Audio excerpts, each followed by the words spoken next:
परंतु मी आताचे समोर सगळे पत्रकार जे बघतोय, माझे बांधव भगिनी जे बघतोय, ते माझं बोलणं मोबाईलमध्ये रेकॉर्ड करण्यातच इतके मशगूल आहेत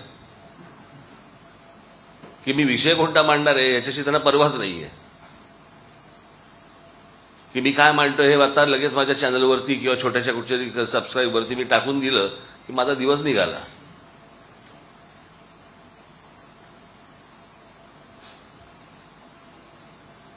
मी जे गेले अनेक वर्ष या महाराष्ट्रामधल्या पुणे शहर असेल, नाशिक असेल, ठाणा असेल, मुंबई तर झालीच, म्हणजे मुंबईची तर वाट लागलीच.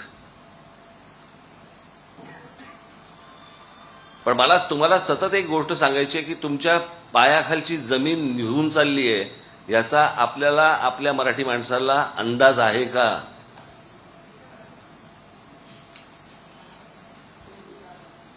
मी तुमच्याशी फार काय बोलायला आलेलो नाही. मी 10-15 मिनिटं 20 मिनिटं तुमच्याशी बोलणार आहे.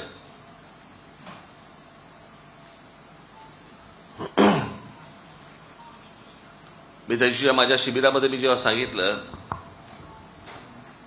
की ज्या ज्या वेळेला महाराष्ट्रामध्ये, खास करून महाराष्ट्रामध्ये, बाकीच्या राज्यांमधले त्यांचे नेते हे तयार असतात, अलर्ट असतात,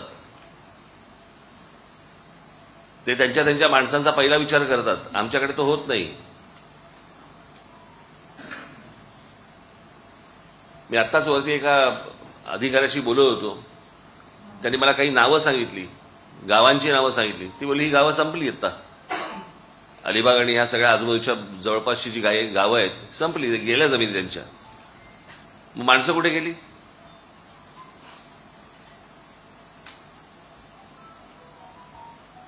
मी जे सतत सांगतोय, जर समजा तुमच्या पायाखाली जर जमीन नसेल, स्वतःच्या हक्काची जमीन नसेल, तर तुम्ही कुठलेही नागरिक नाही आहात.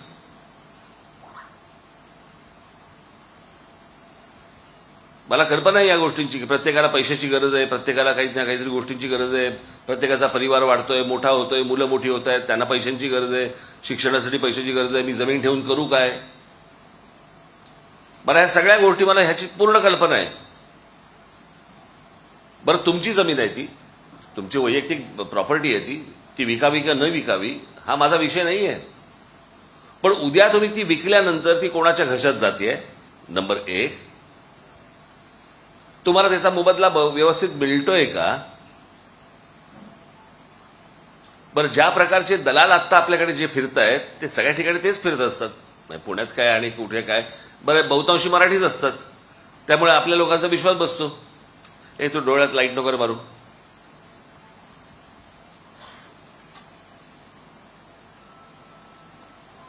आणि मग हीच आपली माणसं उद्या समजा केंद्र सरकारचा, राज्य सरकारचा एखादा प्रोजेक्ट येतो, तुमच्याकडनं 1 रुपयामध्ये जमीन घेतली जाते आणि तोच मधला दलाल राज्य सरकारला, केंद्र सरकारला 1000 रुपयामध्ये विकतो.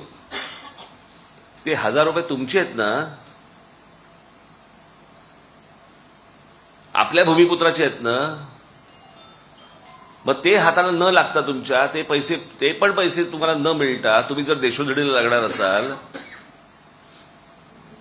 तर या जमिनी हाताखालच्या काढून करायचं काय त्याचं?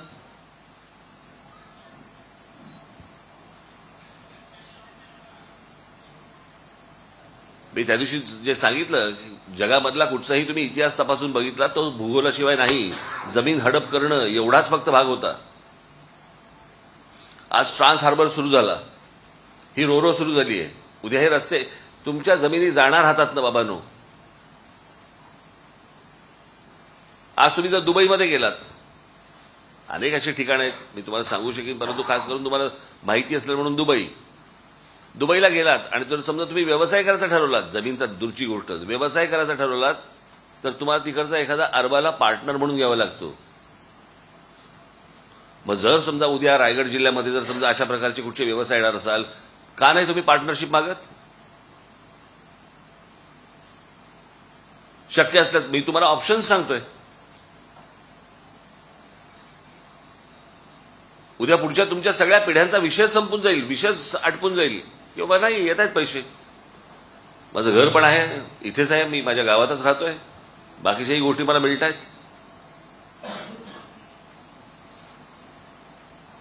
आपल्या लोकांना महाराष्ट्रात, खास करून महाराष्ट्रात, आपल्या लोकांना भानच नाही या गोष्टींचं. तुम्ही सहज सहज माझ्या पत्रकार बांधवांना माझी विनंती आहे, तुम्ही सहज आत्ता जिथे रजिस्ट्रेशन होतात ना जमिनींचे, जाऊन बघा कोणाच्या नावावरती जमिनी झाल्यात.